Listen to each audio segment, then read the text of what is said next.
Hello everyone, welcome to my channel online SD with Manoj Gupta में आपका स्वागत है दोस्तों। हम लोग आज यूपी पुलिस, यूपीएसआई और होमगार्ड के लिए इसमें हम लोग पीवाईक्यू को देखने वाले हैं। ये जो कि पीवाईक्यू चाहे यूपी पुलिस में पूछे गए हैं, चाहे यूपीएसआई में पूछे गए हैं, उन सभी क्वेश्चनों को देखने वाले हैं जो कि आने वाले एग्जाम के लिए वेरी वेरी इंपॉर्टेंट है। इसमें सबसे पहले हम लोग इसमें भारतीय संविधान को देखेंगे। भारतीय संविधान में चैप्टर नंबर फर्स्ट है कि भारत का संवैधानिक विकास एवं संविधान। तो भारत का संवैधानिक विकास एवं संविधान से क्वेश्चन को हम लोग देखते हैं। तो चलिए हम लोग देखते हैं। अगर आपको ये वीडियो पसंद आए दोस्तों तो चैनल को लाइक शेयर सब्सक्राइब अवश्य करिएगा। इसमें क्वेश्चन नंबर पहला दिया गया है कि निम्नलिखित में से कौन सा एबी डाइसी के द्वारा प्रस्तावित विधि के शासन की अभिधारणा या सिद्धांत नहीं है। तो क्वेश्चन नंबर फर्स्ट का इसमें राइट आंसर क्या होगा? तो राष्ट्र प्रमुख की सर्वोच्चता ये जो कि नहीं है। ऑप्शन नंबर का फर्स्ट वाला यही इसका क्या होगा? राइट आंसर होगा।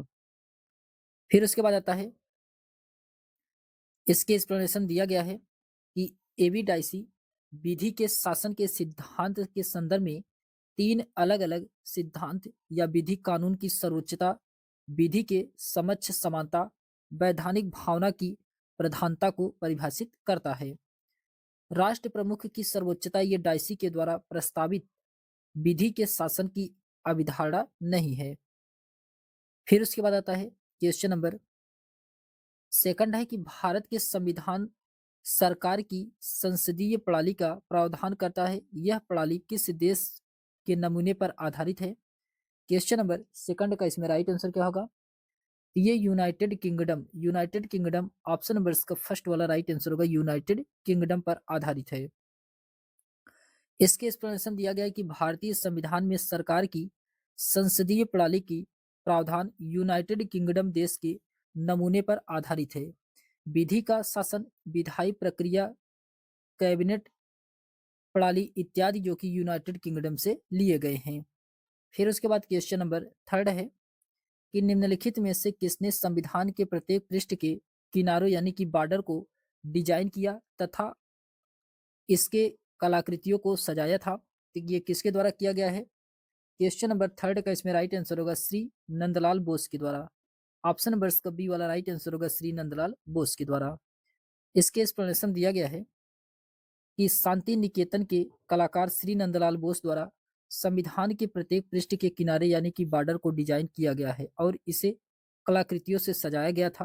प्रेम बिहारी नारायण रायजादा ने भारत के मूल संविधान को हाथ से लिखा था। फिर क्वेश्चन नंबर फोर है कि निम्नलिखित में से कौन सा 1946 में भारत की संविधान सभा के अध्यक्ष थे? तो कौन 1946 में संविधान सभा के अध्यक्ष थे? क्वेश्चन नंबर फोर का इसमें राइट आंसर होगा doctor Rajendra Prasad. Doctor Rajendra Prasad option number का फर्स्ट वाला राइट आंसर होगा। इसके एक्सप्लेनेशन दिया गया है कि संविधान सभा का गठन 1946 में हुआ था, जिसमें 11 दिसंबर को आयोजित दूसरी बैठक में अस्थायी अध्यक्ष डॉक्टर राजेंद्र प्रसाद निर्वाचित हुए थे। इससे पूर्व 9 दिसंबर को संविधान सभा का अस्थायी अध्यक्ष के तौर पर डॉक्टर सच्चिदानंद सिन्हा को नामित किया गया था। संविधान सभा के अस्थायी सदस्यों को चुनाव अप्रत्यक्ष रूप से प्रांतीय विधानसभाओं के सदस्यों के द्वारा किया गया था। फिर उसके बाद क्वेश्चन नंबर 5 है कि भारत के लिए एक संविधान सभा का विचार पहली बार किसके द्वारा पेश किया गया था?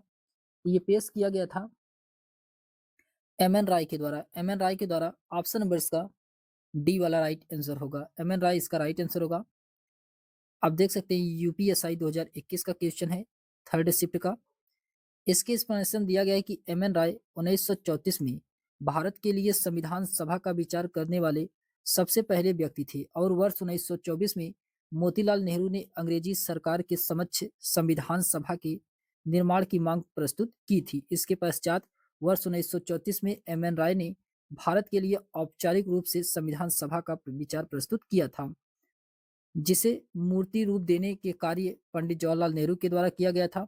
इसके पश्चात कांग्रेस के फैजपुर अधिवेशन 1937 में संविधान सभा के अर्थ एवं महत्व की व्याख्या की गई थी। उल्लेख है कि वर्ष 1934 में रांची में गठित स्वराज पार्टी के संविधान सभा के गठन की मांग सर्वप्रथम किया गया था। फिर क्वेश्चन नंबर 6 है कि सरकार के संसदीय स्वरूप का दूसरा नाम निम्नलिखित में से कौन सा नहीं है?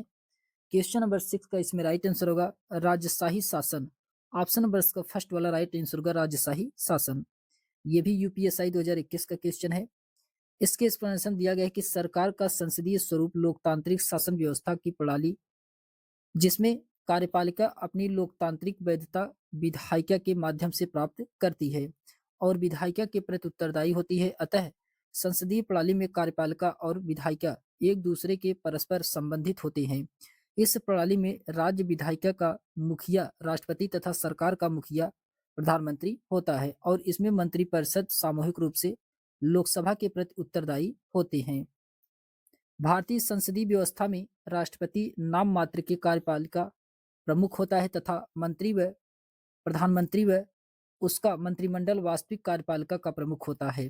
भारत में संसदीय व्यवस्था का स्वरूप विस्तृत रूप से ब्रिटिश संसदीय व्यवस्था पर आधारित है, लेकिन ब्रिटिश संसदीय व्यवस्था में ब्रिटिश राजशाही स्थान पर भारत में गणतंत्रीय पद्धति को अपनाया गया है, अर्थात भारत में राज्य का प्रमुख राष्ट्रपति निर्वाचित होता है, जबकि ब्रिटेन में राज्य का प्रमुख या राजा या रानी अनुवांशिकी होते हैं। फिर उसके बाद आता है क्वेश्चन नंबर 7 है। क्वेश्चन नंबर 7 में कहा जा रहा है कि किस वर्ष में भारत सरकार अधिनियम 1935 में प्रावधानों के अनुसार भारत का संघीय न्यायालय स्थापित किया गया था?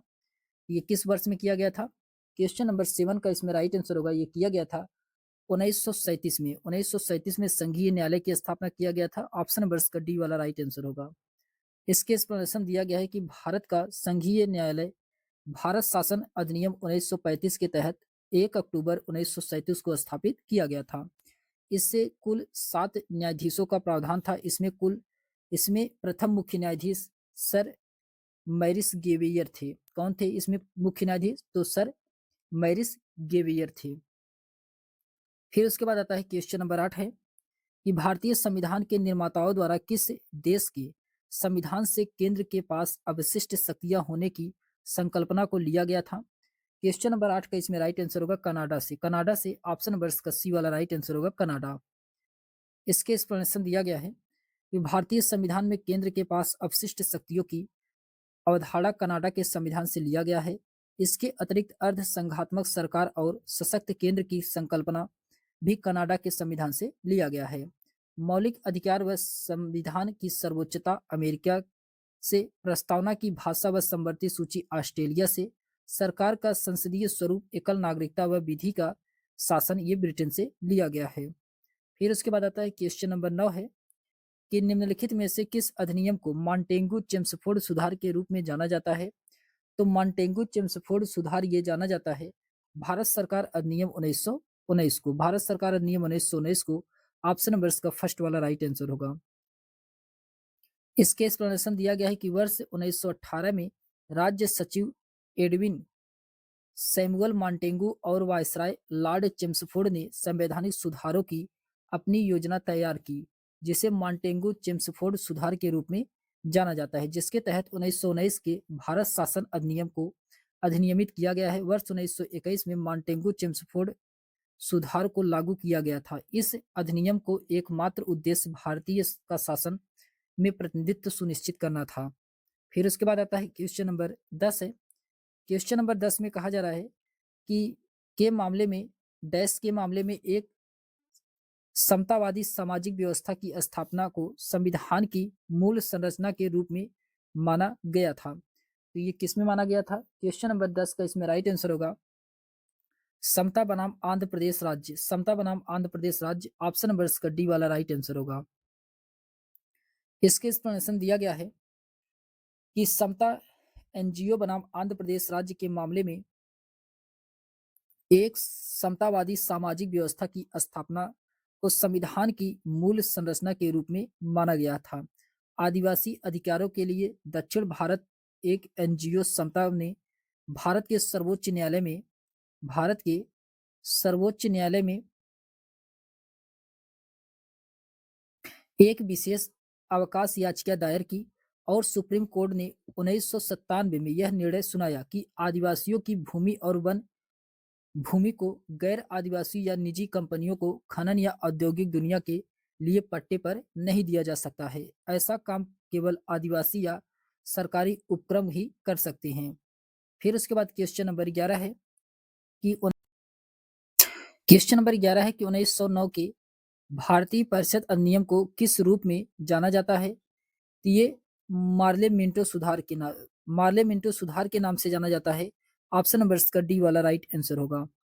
इसके एक्सप्लेनेशन दिया गया है कि भारत परिषद अधिनियम 1909 को मार्ले मिंटो सुधार के रूप में जाना जाता है। इस अधिनियम के द्वारा केंद्रीय व प्रांतीय विधान परिषदों में अतिरिक्त सदस्यों की संख्या में वृद्धि की गई है। विधायिका के साथ साथ कार्यपालिका में भी भारतीय प्रतिनिधित्व सुनिश्चित किया गया है। विधान परिषदों में निर्वाचित सदस्यों को शामिल किए जाने का प्रावधान किया गया था तथा इसकी सबसे बड़ी विशेषता यह थी कि इसमें पहली बार सांप्रदायिक प्रतिनिधित्व को शामिल किया गया है। फिर उसके बाद आता है क्वेश्चन नंबर 12 है कि भारतीय संविधान में शक्तिशाली केंद्र वाला संघ यानी कि फेडरेशन विद स्ट्रांग सेंटर निम्नलिखित में से किस संविधान से ली गई है? ये किस संविधान से ली गई विशेषता है? क्वेश्चन नंबर 12 का इसमें राइट आंसर क्या होगा? तो ये कनाडा के संविधान से लिया गया है। कनाडा के ऑप्शन नंबर सी वाला राइट आंसर होगा, कनाडा के संविधान से। इसके एक्सप्लेनेशन दिया गया है कि भारतीय संविधान की शक्तिशाली केंद्र वाला संघ federation with strong centre Canada के संविधान से लिया गया है। ऑस्ट्रेलिया के संविधान से संवर्धित सूची संसद के दोनों सदनों की संयुक्त बैठक दक्षिण अफ्रीका के संविधान से संविधान संशोधन की प्रक्रिया तथा राज्यसभा के सदस्यों के निर्वाचन ये ब्रिटेन के संविधान से विधि का शासन और संसदीय शासन प्रणाली एकल नागरिकता आदि जो कि ये ब्रिटेन के संविधान से लिया गया है। फिर उसके बाद क्वेश्चन नंबर 13 है कि संविधान सभा के उस सदस्य का नाम बताएं जिन्होंने कहा कि हमारे संविधान की प्रस्तावना में उन बातों की अभिव्यक्ति किया गया है जिनके बारे में हमें सोचा था कि इतने लंबे समय से जिनका सपना देखा था। ये किसके द्वारा कहा गया है? ये कहा गया है सर अल्लादी कृष्ण स्वामी अय्यर के द्वारा। सर अल्लादी कृष्ण स्वामी अय्यर के द्वारा। ऑप्शन नंबर इसका डी वाला राइट आंसर होगा। इसके एक्सप्लेनेशन दिया गया है कि सर अल्लादी कृष्ण स्वामी अय्यर ने कहा है कि हमारी संविधान की प्रस्तावना में उन बातों को अभिव्यक्त किया गया है जिनके बारे में हमने सोचा था या इतने लंबे समय तक जिनका सपना देखा था। सर अल्लादी कृष्ण स्वामी अय्यर एक प्रसिद्ध न्यायिकविद और अधिवक्ता और शिक्षा शास्त्री थे। वे उदारवादी दृष्टिकोण के व्यक्ति थे। देश की आजादी के बाद वे संविधान सभा के सदस्य भी चुने गए थे। 1929 से 1944 तक उन्होंने ब्रिटिश कालीन मद्रास राज्य के अधिवक्ता के रूप में कार्य किया था। फिर उसके बाद आता है क्वेश्चन नंबर 14 है। फिर उसके बाद आता है क्वेश्चन नंबर 14 है कि नई दिल्ली में पहली बार संविधान सभा की बैठक कब हुई थी? तो नई दिल्ली में पहली बार संविधान सभा की बैठक 9 दिसंबर 1946 को। ऑप्शन नंबर इसका सी वाला राइट आंसर होगा, 9 दिसंबर 1946 को हुआ था। फिर उसके बाद आता है इसके एक्सप्लेनेशन दिया गया है कि 9 दिसंबर 1946 ईस्वी को संविधान सभा की प्रथम बैठक नई दिल्ली में स्थित काउंसिल चेंबर के पुस्तकालय भवन में हुई थी। सभा के सबसे वरिष्ठ सदस्य सच्चिदानंद सिन्हा को सभा का अस्थायी अध्यक्ष चुना गया था। मुस्लिम लीग ने इस बैठक का बहिष्कार किया था और पाकिस्तान के लिए अलग से संविधान सभा में मांग की थी। फिर उसके बाद आता है क्वेश्चन नंबर 15 है। क्वेश्चन नंबर 15 में कहा जा रहा है कि भारत में अध्यक्ष यानी कि स्पीकर और उपाध्यक्ष डिप्टी स्पीकर के पद की प्रावधान के तहत सृजन किया गया है। तो प्रावधान के तहत सृजन किया गया है, ये किया गया है भारत सरकार अधिनियम 1919 के द्वारा। भारत सरकार अधिनियम 1919 के द्वारा। ऑप्शन नंबर इसका सी वाला राइट आंसर होगा। फिर उसके बाद आता है इसके एक्सप्लेनेशन दिया गया है कि भारत में लोकसभा अध्यक्ष स्पीकर और उपाध्यक्ष डिप्टी स्पीकर के पद को भारत सरकार अधिनियम 1919 के प्रावधान के तहत सृजित किया गया है। भारतीय संविधान में अनुच्छेद 93 के अंतर्गत लोकसभा के अध्यक्ष और उपाध्यक्ष का प्रावधान किया गया है। इसके तहत लोकसभा यथाशीघ्र अपने 2 सदस्यों को अध्यक्ष और उपाध्यक्ष चुनेगी। अनुच्छेद 94 के अनुसार लोकसभा अध्यक्ष और उपाध्यक्ष का पद त्याग और पद से हटाए जाने का प्रावधान किया गया है। ये अनुच्छेद 94 में किया गया है। फिर क्वेश्चन नंबर 16 है कि भारतीय संविधान को कब अपनाया गया था? तो भारतीय संविधान को कब अपनाया गया था? 26 नवंबर 1949 को। 26 नवंबर 1949 को। ऑप्शन नंबर इसका सी वाला राइट आंसर होगा। इसके एक्सप्लेनेशन दिया गया है कि भारतीय संविधान को संविधान सभा द्वारा 26 नवंबर 1949 को अपनाया गया था। 26 नवंबर 1949 को अपनाए गए संविधान में 395 अनुच्छेद, 22 भाग और 8 अनुसूचियां शामिल थी। इसे 26 जनवरी 1950 को पूर्ण रूप से लागू किया गया था। फिर उसके बाद आता है क्वेश्चन नंबर 17 है कि 24 जनवरी 1950 को संविधान सभा के 284 सदस्यों ने संविधान पर हस्ताक्षर किए, जिनमें से महिलाओं की संख्या कितनी थी?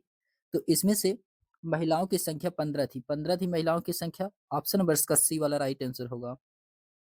इसके एक्सप्लेनेशन दिया गया है कि 24 जनवरी 1950 को संविधान सभा की अंतिम बैठक, जिसमें संविधान सभा द्वारा डॉक्टर राजेंद्र प्रसाद को स्वतंत्र भारत का प्रथम राष्ट्रपति चुना गया और संविधान सभा इस बैठक में 284 सदस्यों ने भाग लिया, जिसमें 15 महिलाएं सदस्य शामिल थी। बैठक में उपस्थित सभी सदस्यों ने हस्ताक्षर संविधान पर किया, अपने अपने हस्ताक्षर किए थे। फिर उसके बाद आता है क्वेश्चन नंबर 18 है। क्वेश्चन नंबर 18 में कहा जा रहा है कि भारत का मूल रूप संविधान किसके द्वारा हाथ से लिखा गया था? ये किसके द्वारा लिखा गया था? ये लिखा गया था प्रेम बिहारी नारायण रायजादा के द्वारा। प्रेम बिहारी नारायण रायजादा के द्वारा। ऑप्शन नंबर इसका सी वाला राइट आंसर होगा। फिर उसके बाद आता है क्वेश्चन नंबर, अच्छा इसके एक्सप्लेनेशन दिया गया है कि 26 जनवरी 1950 को प्रवृत्त हुआ मूल भारतीय संविधान एक मुद्रित दस्तावेज नहीं था। इसकी मूल प्रति हिंदी और अंग्रेजी दोनों में ही हस्तलिखित थी। प्रेम बिहारी नारायण रायजादा ने इसकी हस्तलिपि तैयार की थी तथा आचार्य नंदलाल बोस के मार्गदर्शन में शांति निकेतन के कलाकारों ने इसे अलंकृत किया था। यह दस्तावेज अब भारतीय संसद की भवन के पुस्तकालय में संरक्षित है। फिर क्वेश्चन नंबर 19 है। क्वेश्चन नंबर 19 में कहा जा रहा है कि संविधान सभा से जुड़ी निम्नलिखित घटनाओं को उनके कालानुक्रम के अनुसार लिखें। सबसे पहले घटित घटना से शुरू करके सबसे अंत में घटित घटना तक व्यवस्थित करना है। तो इसमें सबसे पहले क्या आएगा? सबसे पहले इसमें आएगा उद्देश्य संकल्प सर्वसम्मति से अंगीकृत हुआ था। ये जो कि 22 जनवरी 1947 को हुआ था, ये पहले स्थान पे आएगा। फिर राष्ट्र ध्वज अंगीकृत हुआ था। राष्ट्र ध्वज ये अंगीकृत 22 जुलाई 1947 को हुआ था, ये दूसरे नंबर पे आएगा। फिर उसके बाद संविधान सभा द्वारा पारित और स्वीकृत हुआ था। तो संविधान सभा द्वारा पारित और स्वीकृत 26 नवंबर 1949 को हुआ था, ये तीसरे नंबर पे आएगा। फिर उसके बाद आएगा जनगण मन राष्ट्रगान के रूप में अंगीकृत हुआ था। तो अंगीकृत ये 24 जनवरी 1950 को हुआ था, तो ये चौथे नंबर पे आएगा। तो इसका राइट आंसर होगा ए बी सी डी। इसका राइट आंसर होगा A B C D. Option number इसके ए वाले में दिया गया है। ऑप्शन नंबर इसका फर्स्ट वाला राइट आंसर होगा। इसके एक्सप्लेनेशन दिया गया है उद्देश्य संकल्प सर्वसम्मति से अंगीकृत हुआ 22 जनवरी 1947 को। राष्ट्रीय ध्वज अंगीकृत हुआ 22 जुलाई 1947 को। संविधान सभा द्वारा पारित एवं स्वीकृत हुआ 26 नवंबर 1949 को। फिर उसके बाद जनगण मन राष्ट्रगान के रूप में अंगीकृत हुआ था 24 जनवरी 1950 को। फिर उसके बाद आता है क्वेश्चन नंबर 20 है कि भारत के संविधान को 1946 के कैबिनेट मिशन योजना के तहत गठित एक संविधान सभा द्वारा तैयार किया गया था। इस संविधान सभा में संविधान तैयार करने के लिए समितियां बनाई गई थी। तो कितनी समितियां बनाई गई थी? तो टोटल इसमें छोटी बड़ी समितियों को मिला करके 21 समितियां बनाई गई थी, जिसमें से 13 छोटी समितियां थी और 8 बड़ी समितियां थी, जो कि कोई भी ऑप्शन इसमें दिया नहीं गया है। आइए देखते हैं इसके एक्सप्लेनेशन के माध्यम से। इसमें दिया गया है कि भारतीय संविधान सभा को 1946 में कैबिनेट मिशन योजना के तहत गठित एक संविधान सभा द्वारा तैयार किया गया था। इस संविधान सभा में संविधान तैयार करने के लिए 21 समितियां बनाई गई थी, जिसमें 13 छोटी समितियां थी और 8 बड़ी समितियां थी। फिर उसके बाद आता है क्वेश्चन नंबर 21 है कि 9 दिसंबर 1946 को नई दिल्ली में संविधान सभा की पहली बैठक संविधान सभागृह में हुई थी, जिसे अब कहा जाता है, तो इसे अब क्या कहा जाता है? तो इसे अब संसद भवन का केंद्रीय कक्ष कहा जाता है। ऑप्शन नंबर इसका फर्स्ट वाला राइट आंसर होगा, संसद भवन का केंद्रीय कक्ष कहा जाता है। इसके एक्सप्लेनेशन दिया गया है कि 9 दिसंबर 1946 को संविधान सभा की पहली बैठक सच्चिदानंद सिन्हा की अस्थाई में किया गया था। अध्यक्षता में नई दिल्ली में संविधान सभागृह में हुई थी, जिसे अब संसद भवन के केंद्रीय कक्ष के रूप में जाना जाता है। इस बैठक में मुस्लिम लीग ने भाग नहीं लिया था। 11 दिसंबर 1946 को डॉक्टर राजेंद्र प्रसाद संविधान सभा के अस्थायी अध्यक्ष बनाए गए थे। फिर उसके बाद आता है क्वेश्चन नंबर 22 है। क्वेश्चन नंबर 22 में कहा जा रहा है कि किसने गवर्नर जनरल और प्रदेशों के गवर्नरों को संवैधानिक प्रमुख का दर्जा दिया था? ये किसने दिया था? क्वेश्चन नंबर 22 का इसमें राइट आंसर होगा भारतीय स्वतंत्रता अधिनियम के द्वारा। भारतीय स्वतंत्रता अधिनियम के द्वारा ऑप्शन नंबर इसका फर्स्ट वाला राइट आंसर होगा। इसके एक्सप्लेनेशन दिया गया है कि भारतीय स्वतंत्रता अधिनियम 4 जुलाई 1947 को ब्रिटिश संसद में प्रस्तुत किया गया, जो कि 18 जुलाई 1947 को स्वीकृत किया गया।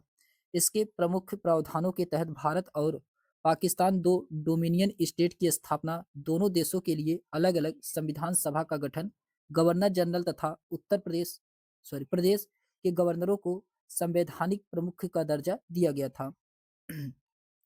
फिर उसके बाद आता है क्वेश्चन नंबर 23 है कि संविधान सभा का अंतिम सत्र कब आयोजित किया गया था? संविधान सभा का जो अंतिम सत्र आयोजित किया गया था ये 24 जनवरी 1950 को, 24 जनवरी 1950 को। ऑप्शन नंबर इसका बी वाला राइट आंसर होगा। इसके एक्सप्लेनेशन दिया गया है कि संविधान सभा की अंतिम बैठक 24 जो कि ये 12वीं बैठक थी, 24 जनवरी 1950 को हुई थी। इसी दिन सदस्यों ने संविधान पर अंतिम रूप से हस्ताक्षर किए थे। डॉक्टर राजेंद्र प्रसाद को भारत का प्रथम राष्ट्रपति चुना गया था इसी दिन। फिर उसके बाद आता है क्वेश्चन नंबर 24 है कि निम्नलिखित में से कौन सा भारत के संविधान के बारे में सही है? तो भारत के संविधान के बारे में इसमें कौन सही है? यह दुनिया में किसी भी संप्रभु देश का सबसे लंबा लिखित संविधान है, जो कि सही है। संसद संविधान को निरस्त कर सकती है, गलत है। संसद संविधान को निरस्त नहीं कर सकती है। यह संसदीय सर्वोच्चता प्रदान करता है, संवैधानिक सर्वोच्चता नहीं, ये भी इसमें गलत है। तो इसमें केवल पहला वाला क्या है? सही है। केवल इसमें पहला वाला सही है, तो ऑप्शन नंबर इसका ए वाला राइट आंसर होगा। केवल इसमें पहला वाला सही है। इसके एक्सप्लेनेशन दिया गया है कि भारत का संविधान दुनिया में किसी भी संप्रभु देश का सबसे लंबा लिखित संविधान है। संसद संविधान को निरस्त नहीं कर सकती, बल्कि इसमें संशोधन कर सकती है। भारतीय संविधान संवैधानिक सर्वोच्चता प्रदान करती है, न कि संसदीय सर्वोच्चता। तो संवैधान सर्वोच्चता है। फिर उसके बाद आता है क्वेश्चन नंबर 25 है कि किसने पहली बार देश में प्रत्यक्ष चुनाव की शुरुआत की थी? इसके द्वारा कुछ सीमित लोगों को उनकी संपत्ति, कर अथवा शिक्षा के आधार पर मतदान दिया गया था। ये किस अधिनियम के द्वारा दिया गया था? तो ये दिया गया था भारत सरकार अधिनियम 1919 के द्वारा। भारत सरकार अधिनियम 1919 के द्वारा। ऑप्शन नंबर इसका डी वाला राइट आंसर होगा। इसके एक्सप्लेनेशन दिया गया है कि भारत सरकार अधिनियम 1919 को मॉन्टेग्यू चेम्सफोर्ड सुधार के नाम से जाना जाता है। इस अधिनियम के द्वारा देश में पहली बार प्रत्यक्ष चुनाव की शुरुआत हुई थी। इस अधिनियम के द्वारा कुछ सीमित लोगों को उनकी संपत्ति, कर या शिक्षा के आधार पर मतदान दिया गया था। फिर उसके बाद आता है फिर उसके बाद आता है इसके एक्सप्लेनेशन दिया गया है कि इस अधिनियम के कुछ महत्वपूर्ण विशेषताएं हैं। केंद्र में द्विसदनात्मक विधायिका का गठन किया गया था। प्रांतों में द्वैध शासन प्रणाली शुरू की गई थी। लोक सेवा आयोग का गठन किया गया था। सांप्रदायिक आधारों पर सिखों, भारतीय ईसाइयों, आंग्ल भारतीयों और यूरोपियों के लिए पृथक निर्वाचक मंडल बनाए गए थे। फिर उसके बाद क्वेश्चन नंबर 26 है कि निम्नलिखित में से कौन सा संविधान सभा के बारे में सही है? तो संविधान सभा के बारे में बताना है इसमें से कौन सा सही है। तो इसमें दिया गया है संविधान का मसौदा तैयार करना ही संविधान सभा का एकमात्र कार्य है, जो कि ये क्या है? गलत है। एक बार जब संविधान अस्तित्व में आता है तो संविधान सभा भंग कर दी जाती है, ये जो कि क्या है? सही है। इसमें केवल बी वाला सही है, ए वाला इसमें गलत है। तो ऑप्शन नंबर इसका सी वाला राइट आंसर होगा। केवल इसमें बी वाला क्या है? सही है। फिर उसके बाद आता है इसके एक्सप्लेनेशन दिया गया है कि कैबिनेट मिशन योजना के तहत संविधान सभा का गठन किया गया। इसका मुख्य कार्य संविधान का मसौदा तैयार करना था, किंतु इसके अतिरिक्त इसने कुछ अन्य कार्य भी किए, जैसे अधिनियमित कानूनों को निर्णय लेने की प्रक्रिया में शामिल किया गया। इसने मई 1949 में ब्रिटिश राष्ट्रमंडल में भारत की सदस्यता को स्वीकार कर मंजूरी दी थी। इसके द्वारा राष्ट्रगान, राष्ट्रीय गीत, राष्ट्रीय ध्वज को अपनाया गया था। 24 जनवरी 1950 को संविधान सभा की अंतिम बैठक हुई एवं संविधान सभा भंग कर दी गई। फिर क्वेश्चन नंबर 27 है कि भारत का संविधान संविधान सभा द्वारा प्रतिरूपित किया गया था और 16 मई 1946 को कैबिनेट मिशन प्लान के अंतर्गत इसे कार्यान्वित किया गया था। संविधान सभा के सदस्यों का चयन प्रादेशिक असेंबलियों के द्वारा आनुपातिक प्रतिनिधित्व प्रणाली के एकल स्थानांतरणीय मत द्वारा किया गया था। उस समय संविधान सभा के सदस्यों की संख्या कुल कितनी थी? तो संविधान सभा के सदस्यों की संख्या कुल उस समय कितनी थी? तो 389 थी, 389। ऑप्शन नंबर इसका बी वाला राइट आंसर होगा 389। इसके एक्सप्लेनेशन दिया गया है कि भारत का संविधान सभा द्वारा प्रतिरूपित किया गया था। 16 मई 1946 को कैबिनेट मिशन के अंतर्गत इसे कार्यान्वित किया गया। संविधान सभा के सदस्यों का चयन प्रादेशिक असेंबली के द्वारा आनुपातिक प्रतिनिधित्व प्रणाली के एकल हस्तांतरणीय मत के द्वारा किया गया था। उस समय संविधान सभा के सदस्यों की कुल संख्या 389 थी। फिर उसके बाद क्वेश्चन नंबर 28 है। क्वेश्चन नंबर 28 में कहा जा रहा है कि वह कौन से नेता थे जो केंद्रीय विधानसभा के अध्यक्ष थे 1946 से लेकर के 1947 तक। फिर वे संविधान सभा के अध्यक्ष बने और तत्पश्चात वे लोकसभा के भी अध्यक्ष बने थे। तो कौन थे? क्वेश्चन नंबर 28 के इसमें राइट आंसर होगा गणेश वासुदेव मावलंकर, जिसे हम लोग जीवी मावलंकर के नाम से भी जानते हैं। ऑप्शन नंबर इसका बी वाला राइट आंसर होगा। फिर उसके बाद आता है, इसके एक्सप्लेनेशन दिया गया है कि गणेश वासुदेव मावलंकर वह नेता थे जो केंद्रीय विधानसभा के अध्यक्ष थे 1946 से लेकर के 1947 तक। फिर वे संविधान सभा के अध्यक्ष बने, तत्पश्चात वे लोकसभा के भी अध्यक्ष बनाए गए थे। फिर क्वेश्चन नंबर 29 है। भारतीय संविधान लागू होने से पहले भारत का प्रशासन मूल रूप से किस दस्तावेज के अनुसार होता था? क्वेश्चन नंबर 29 का इसमें राइट आंसर होगा भारत सरकार अधिनियम 1935 के द्वारा। भारत सरकार अधिनियम 1935 के द्वारा। ऑप्शन नंबर इसका डी वाला राइट आंसर होगा। इसके एक्सप्लेनेशन दिया गया है कि भारतीय संविधान लागू होने से पहले भारत सरकार प्रशासन मूल रूप से भारत सरकार अधिनियम 1935 दस्तावेज के अनुसार होता था। इस अधिनियम में 321 धाराएं और 10 अनुसूचियां थी। इसकी विशेषता थी कि अखिल भारतीय संघ, प्रांतीय स्वायत्तता, केंद्र में द्वैध शासन की स्थापना, संघीय न्यायालय की व्यवस्था। इस अधिनियम का मुख्य उद्देश्य भारत सरकार को ब्रिटिश सरकार के अधीन लाना था। अतः भारत सरकार के अधिकारों का स्रोत ब्रिटिश सम्राट था। हालांकि 1935 के अधिनियम में प्रांतीय स्वतंत्रता जैसे कुछ उपयोगी और महत्वपूर्ण सुधार शामिल थे। फिर भी भारत सरकार अधिनियम 1935 भारत के संवैधानिक विकास का वह बिंदु था जहां से पीछे की ओर नहीं लौटा जा सकता था। फिर उसके बाद आता है क्वेश्चन नंबर फिर उसके बाद क्वेश्चन नंबर 30 है कि भारत के संविधान के कौन से भाग रूस से लिए गए हैं? तो कौन से भाग रूस से लिया गया है? क्वेश्चन नंबर 30 का इसमें राइट आंसर क्या होगा? तो ये लिया गया है पंचवर्षीय योजना लिया गया है, मौलिक अधिकार ये जो कि नहीं लिया गया है, मौलिक दायित्व लिया गया है। तो पी और आर इसमें सही है। पी आर ऑप्शन नंबर इसका फर्स्ट वाले में है, यही इसका राइट आंसर होगा। पी और आर इसका राइट आंसर है। इसके एक्सप्लेनेशन दिया गया है कि भारत के संविधान में पंचवर्षीय योजना, मौलिक दायित्व, मूल कर्तव्य रूस के संविधान से लिए गए हैं, जबकि मौलिक अधिकार संयुक्त राज्य अमेरिका के संविधान से लिया गया है। मूल अधिकार भारतीय संविधान के भाग 3 अनुच्छेद 12 से 35 तक वर्णित है। ये वे अधिकार हैं जो व्यक्ति की भौतिक व नैतिक विकास के लिए अनिवार्य माने जाते हैं, वह जिन्हें संविधान का विशेष संरक्षण प्राप्त होता है। वही संविधान में 42वें संशोधन के माध्यम से 1976 के द्वारा एक नया भाग 4 क तथा अनुच्छेद 51 क जोड़कर नागरिकों के कुछ 10 मौलिक कर्तव्यों का समावेश किया गया था, जिसमें बाद में 86वें संविधान संशोधन 2002 के द्वारा 11वां मूल कर्तव्य जोड़ा गया था। फिर उसके बाद क्वेश्चन नंबर 31 है कि निम्नलिखित कार्यों में से कौन सा संविधान सभा द्वारा नहीं किया गया था? तो कौन सा कार्य है जो कि संविधान सभा के द्वारा नहीं किया गया था? इसने राष्ट्रमंडल में भारत की सदस्यता का अनुमोदन किया था, ये जो कि किया गया था। इसने राष्ट्रगान, राष्ट्रीय गीत को अंगीकृत किया गया था, ये भी सही है। फिर उसके बाद आता है फिर उसके बाद आता है इसने देश के प्रथम प्रधानमंत्री के रूप में जवाहरलाल नेहरू को चुना था, ये जो कि क्या है? गलत है। इसने राष्ट्रीय ध्वज को अंगीकृत किया था, तो ये भी इसमें क्या है? सही है। तो ऑप्शन नंबर इसका सी वाला यही इसमें राइट आंसर होगा, यही इसमें क्या है? सही नहीं है। इसमें दिया गया है इसमें दिया गया है कि संविधान सभा द्वारा संविधान निर्माण के अतिरिक्त निम्न कार्य किए थे। इसमें मई 1949 में राष्ट्रमंडल में भारत की सदस्यता का सत्यापन किया था। 22 जुलाई 22 जुलाई 1947 को राष्ट्रीय ध्वज अपनाया था। 24 जनवरी 1950 को राष्ट्रगान और राष्ट्रगीत को अपनाया था। 24 जनवरी 1950 को डॉक्टर राजेंद्र प्रसाद को राष्ट्रपति चुना गया था। फिर उसके बाद आता है जवाहरलाल नेहरू को भारत की जनता के द्वारा प्रधानमंत्री चुना गया था। फिर क्वेश्चन नंबर 32 है कि भारत और बांग्लादेश के बीच भूमि सीमा समझौते पर हस्ताक्षर होने के बाद बांग्लादेश के साथ कुछ विशेष अंतः क्षेत्रों की अदला बदली करने तथा अंतः क्षेत्रों के निवासियों को नागरिकता देने के लिए संविधान के किस अनुच्छेद में संशोधन की आवश्यकता होती है? ये किसमें होता है? ये अनुच्छेद फर्स्ट में, अनुसूची पहली में, अनुसूची यहाँ पे दिया गया है। अनुसूची पहली में ऑप्शन नंबर इसका सी वाला राइट आंसर होगा। अनुसूची पहली में संशोधन की आवश्यकता पड़ती है।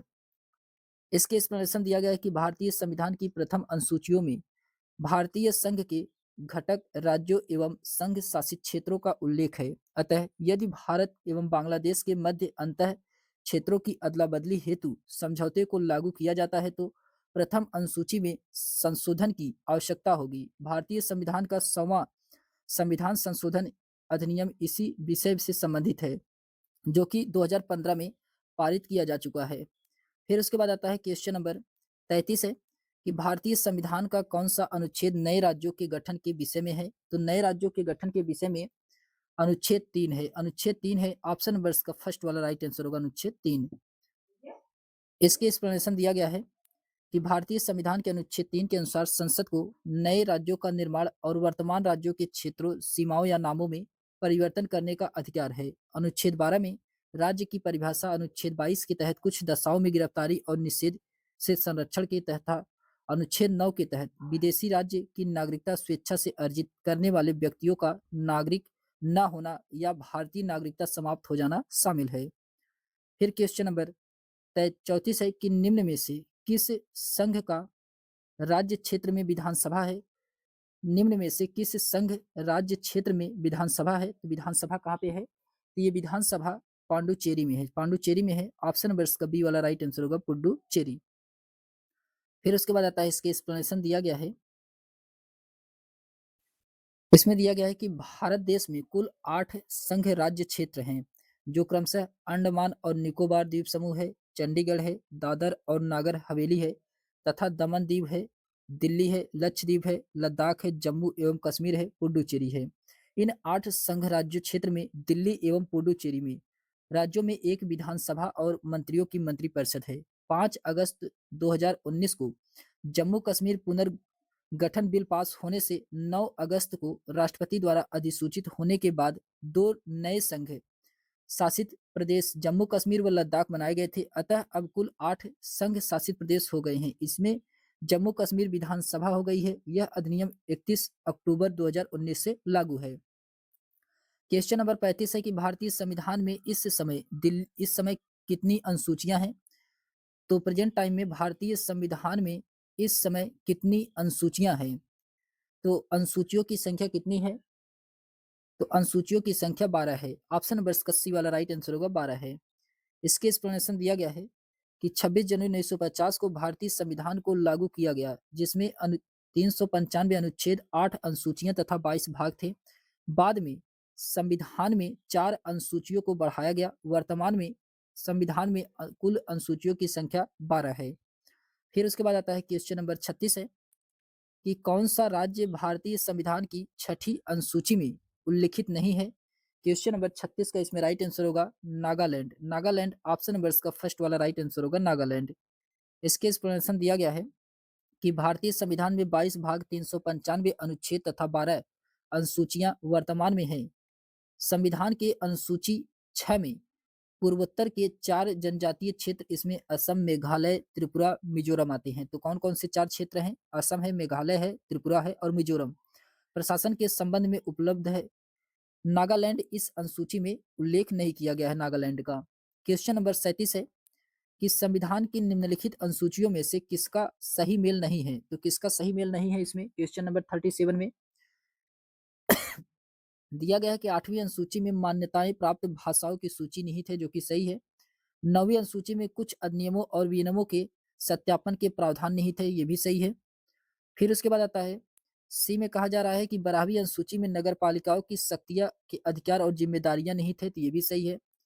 डी में कहा जाए 11वीं अनुसूची में अनुसूचित क्षेत्र और अनुसूचित जनजाति के प्रशासन और नियंत्रण के प्रावधान निहित है, ये जो कि क्या है, गलत है। तो ऑप्शन नंबर इसका डी वाला यही इसका राइट आंसर होगा।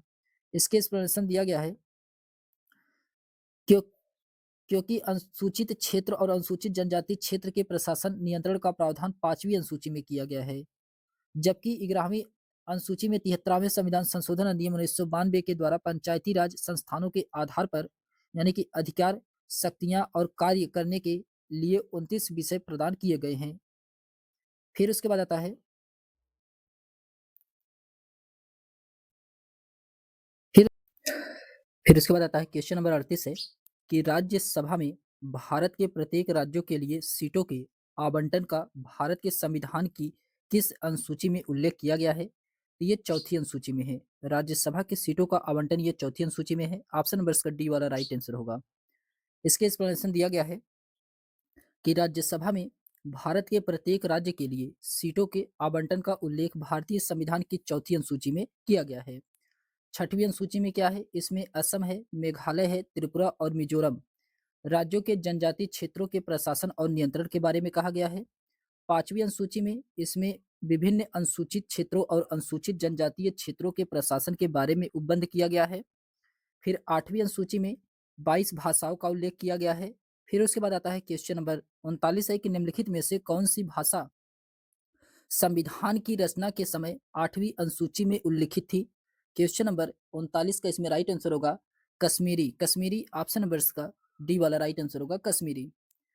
इसके एक्सप्लेनेशन दिया गया है कि भारतीय संविधान की रचना के समय 8वीं अनुसूची में कश्मीरी भाषा का उल्लेख किया गया था। 21वें संविधान संशोधन के माध्यम से 1967 के द्वारा सिंधी भाषा जोड़ी गई थी।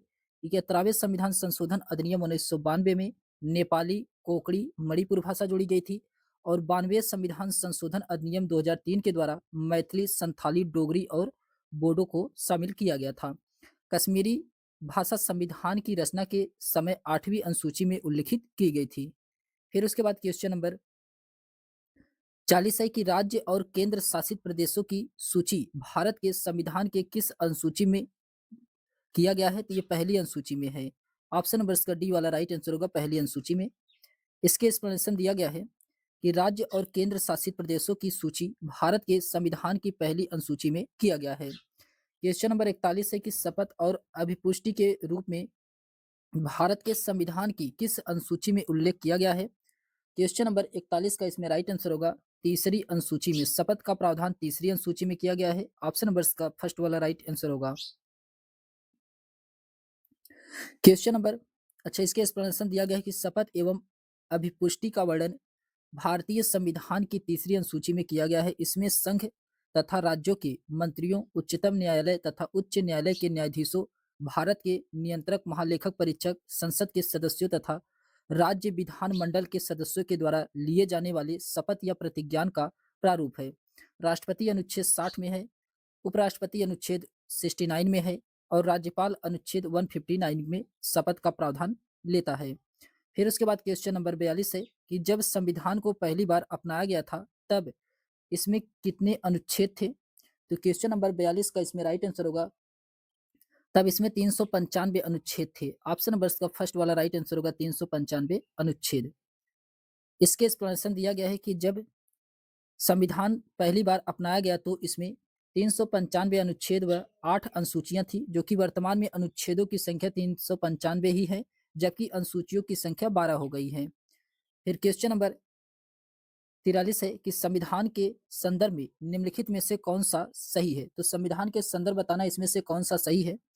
तो पहला है कि उनके पास केंद्रीय जांच ब्यूरो सीबीआई को तलाशी और जब्ती करने के लिए प्राधिकृत करने का अधिकार है, जो कि सही है। लोकपाल को भ्रष्टाचार के आरोप से जुड़े सरकारी कर्मचारी के तबादले अथवा निलंबन को सिफारिश करने का अधिकार है, ये भी सही है। इसमें दोनों सही है, दोनों सही है, तो इसलिए इसका राइट आंसर होगा ऑप्शन नंबर इसका फर्स्ट वाला राइट आंसर होगा। ए और बी इसमें दोनों सही है। इसके एक्सप्लेनेशन दिया गया है कि संविधान के संदर्भ में उनके पास केंद्रीय जांच ब्यूरो को तलाशी और जब्ती करने के लिए प्राधिकृत करने का अधिकार होता है और लोकपाल को भ्रष्टाचार के आरोप से जुड़े सरकारी कर्मचारी के तबादले अथवा निलंबन की सिफारिश करने का अधिकार होता है।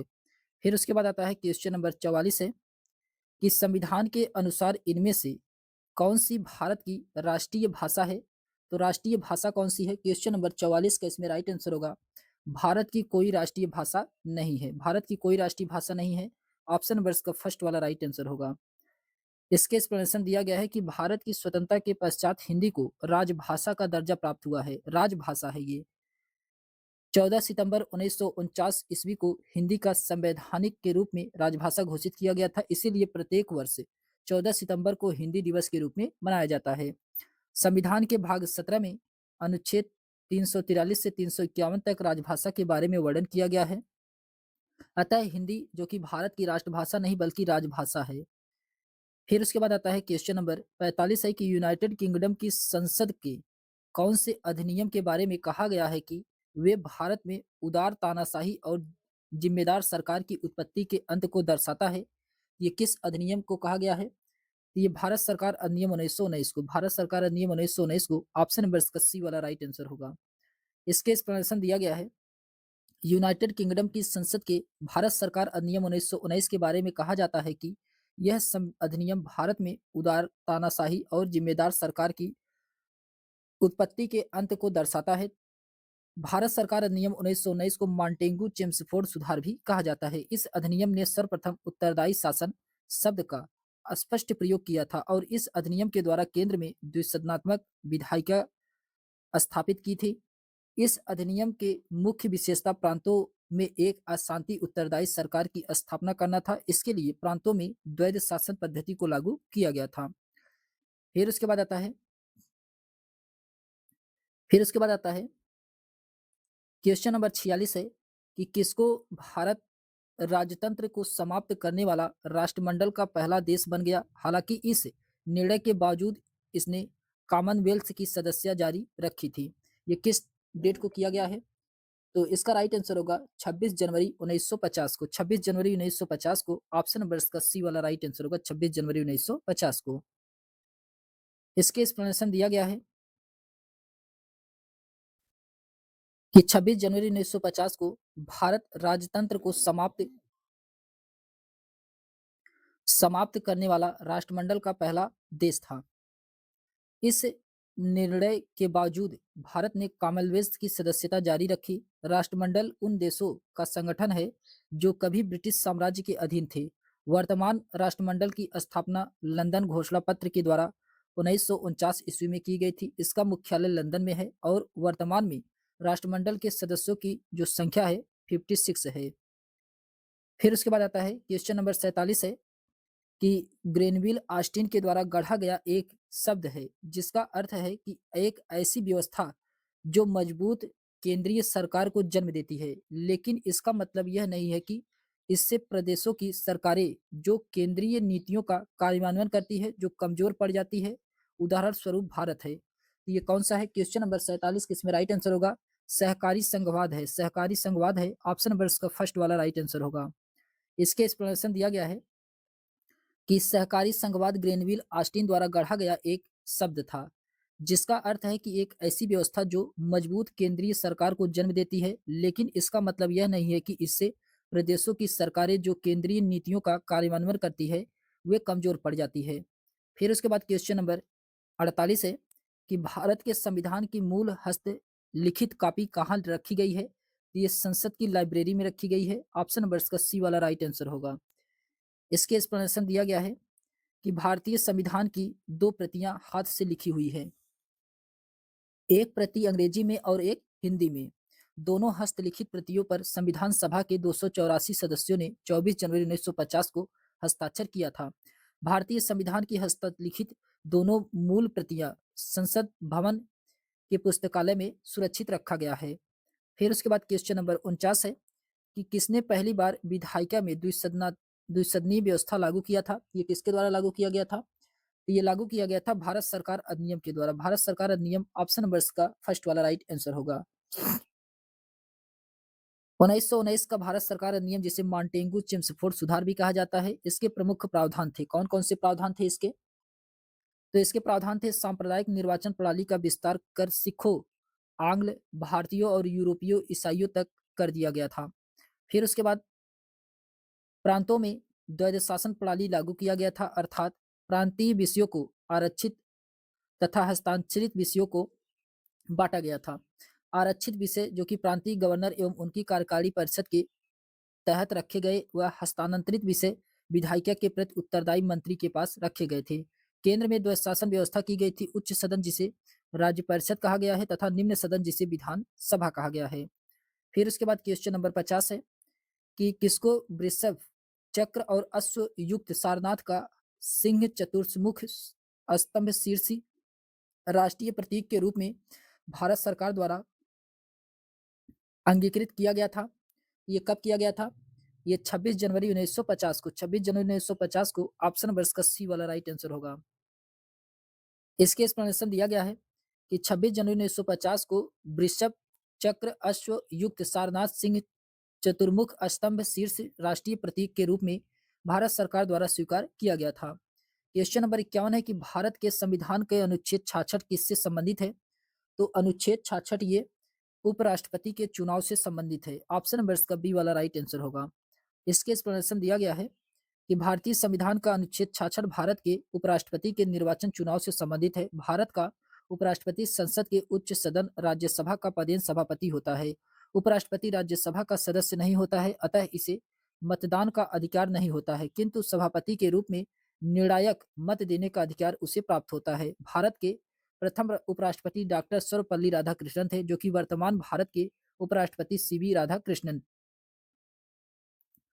वर्तमान में आप लोग कमेंट करके बताइए वर्तमान में भारत के उपराष्ट्रपति कौन है? क्वेश्चन नंबर 52 है कि भारतीय संविधान की भारतीय गणराज्य की आधिकारिक भाषाओं की सूची प्रदान करती है, तो ये कौन से अनुसूची में दिया गया है? क्वेश्चन नंबर 52 का इसमें राइट आंसर होगा 8वीं अनुसूची में दिया गया है। ऑप्शन नंबर इसका डी वाला राइट आंसर होगा। इसके एक्सप्लेनेशन दिया गया है कि 8वीं अनुसूची में 22 भाषाओं का उल्लेख किया गया है। मूल रूप से 8वीं अनुसूची में 14 भाषाएं थी। 1967 में सिंधी, 1992 में कोंकणी, मणिपुर, नेपाली और 2003 में मैथिली, संथाली, डोगरी, बोडो को 8वीं अनुसूची में शामिल किया गया था। फिर क्वेश्चन नंबर 53 है कि भारतीय संविधान में कानून बनाने का निर्धारण प्रक्रिया काफी हद तक किसके संविधान द्वारा प्रभावित है? ये कहाँ से लिया गया है? ये जापान से। जापान से। ऑप्शन नंबर इसका सी वाला राइट आंसर होगा, जापान से।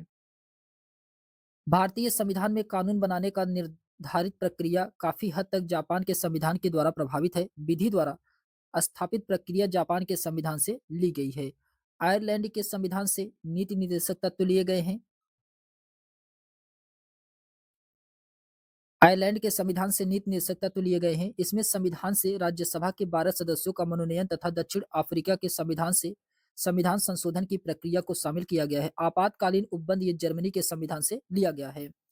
फिर उसके बाद आता है क्वेश्चन नंबर 54 है कि भारत की संविधान सभा की संघ शक्ति समिति के अध्यक्ष कौन थे? तो जवाहरलाल नेहरू थे। जवाहरलाल नेहरू। ऑप्शन नंबर इसका डी वाला राइट आंसर होगा। इसके एक्सप्लेनेशन दिया गया है कि कैबिनेट मिशन की संतुष्टियों के आधार पर भारतीय संविधान का निर्माण करने वाली संविधान सभा का गठन जुलाई 1946 में किया गया था। इन्होंने अपना कार्य 9 दिसंबर 1946 से प्रारंभ किया गया था। फिर 22 जनवरी 1947 को उद्देश्य प्रस्ताव की स्वीकृति के बाद संविधान सभा ने संविधान निर्माण हेतु अनेक समितियां की नियुक्ति की थी, जिसमें संघ शक्ति समिति के अध्यक्ष पंडित जवाहरलाल नेहरू थे। डॉक्टर राजेंद्र प्रसाद वार्ता समिति के, सरदार वल्लभ भाई पटेल प्रांतीय समिति के तथा जेबी कृपलानी मूल अधिकारों संबंधित उप समिति के अध्यक्ष बनाए गए थे। क्वेश्चन नंबर 55 है कि भारत के संविधान में कुल कितने भाग हैं? तो भारत के संविधान में कुल 22 भाग हैं। 22 भाग हैं। ऑप्शन नंबर इसका डी वाला राइट आंसर होगा, 22 भाग हैं। भारत के संविधान 26 नवंबर 1949 को संविधान सभा द्वारा अंगीकृत किया गया था। तब इसमें कुल 22 भाग थे। 395 अनुच्छेद और 8 अनुसूचियां थी, जो कि वर्तमान में अनुसूचियों की संख्या बढ़कर के 12 हो गई है। क्वेश्चन नंबर 56 है कि भारत एक क्या है? क्वेश्चन नंबर 56 का इसमें राइट आंसर होगा, भारत एक धर्मनिरपेक्ष राष्ट्र है। धर्मनिरपेक्ष राष्ट्र है। ऑप्शन नंबर इसका सी वाला राइट आंसर होगा। भारत एक धर्मनिरपेक्ष राष्ट्र है या पंथ निरपेक्ष राष्ट्र है। पंथ निरपेक्ष का अर्थ है कि सरकार किसी धर्म को राजधर्म की मान्यता या संरक्षण प्रदान नहीं करेगा, वह सभी धर्मों के साथ समान व्यवहार करेगी। भारतीय संविधान के 42वें संशोधन 1976 के द्वारा संविधान की प्रस्तावना समाजवादी, पंथ निरपेक्ष और अखंडता जोड़ा गया है। फिर क्वेश्चन नंबर 57 है, धर्मनिरपेक्षता का अर्थ है। तो धर्मनिरपेक्षता का अर्थ क्या है?